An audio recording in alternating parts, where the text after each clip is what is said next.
The first question is, I think most of you have already started your automation program or doing some form of it, but I think there's three things for you to do. If you haven't started it, you should definitely start. And I think it's important that you've got a point of view for your team and your organization around what our automation strategy is.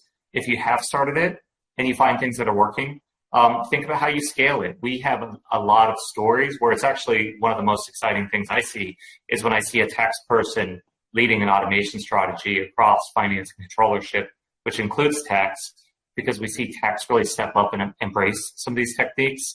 And so we encourage people to scale that. Last, if you have started it, it doesn't feel quite right, and we've heard that. Maybe you haven't captured the ROI. How can you course correct?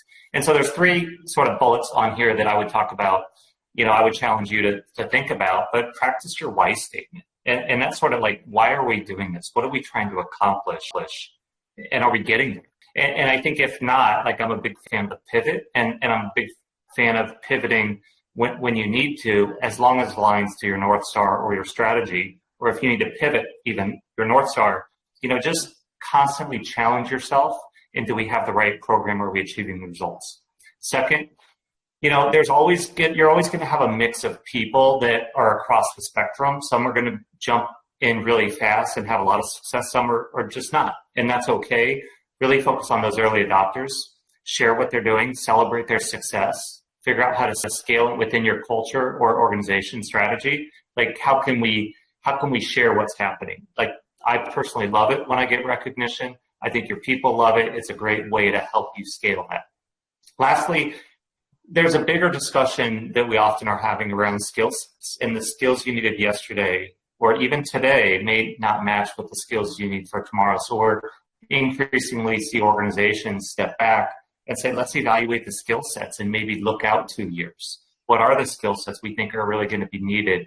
And how do we begin to focus on developing those skill sets? So there's a bunch of things that we do when we work with clients around these things, and you see in the red box a few accelerators that we often bring to organizations, whether it's doing a spreadsheet and coming up with an analysis for what can be automated. We've automated that assessment.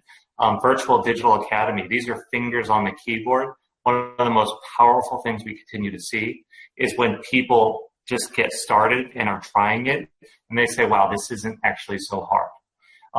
Having that programmatic approach, the town hall concept, again, tends to resonate, because sometimes you just got to open the dialogue and say, here's the things we're thinking about, and let's engage, with all your people.